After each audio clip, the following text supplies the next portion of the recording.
Zamani nilikuwa nafikiri likes and views ni sawa na mauzo. So kati ya kitu namba moja nilichokuwa nawaza kichwani, namna gani naweza kutengeneza viral content. Kwa hiyo nikawa najifunza namna gani kuweza kumaster kutengeneza viral content. Then nimetengeneza content imeenda viral, imetengeneza views zaidi ya milioni 1.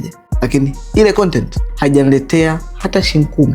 Na content ambazo wateja wangu ambao wanafanya mauzo na manunuzi wanaonipigia na kuniambia nimeona content hii au nimekuona kwenye content hii ama nimepata message hii kwenye content hii, ni content ambayo imefikisha 1000, 2000, 5000, 10000. So nikaja kurealize kumbe sio likes na views zinazoleta mauzo, ila ni clear message na strategy utakayotumia kwenye kutengeneza content zako ndio itakuletea mauzo.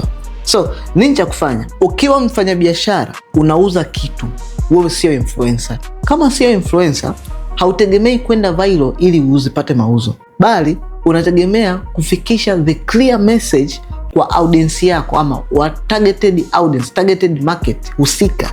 Ikiwafikia wataweza kununua biashara ama product ama service unayouza. Kitu cha kufanya ni kufanya vitu kwa strategy. Namna gani unaweza kuunganisha kati ya viral content na content zinazoweza kuleta mauzo kwenye biashara yako zikaenda sambamba.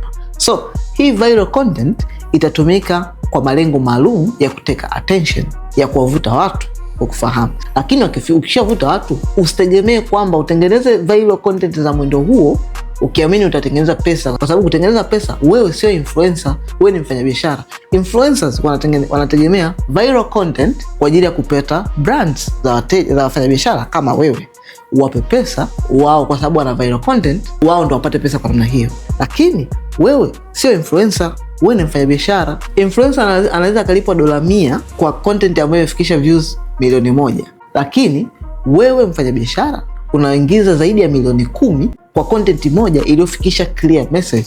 Kwa hiyo unatakiwa ujue game yako ni ipi, unapambana na ipi. Views na likes sio sawa na mauzo. Mauzo yatadetermine umetengenezaje personal brand ambayo inaweza kufikisha clear message kwa mtu wako husika ambaye atakuja kununua sasa bidhaa ama product.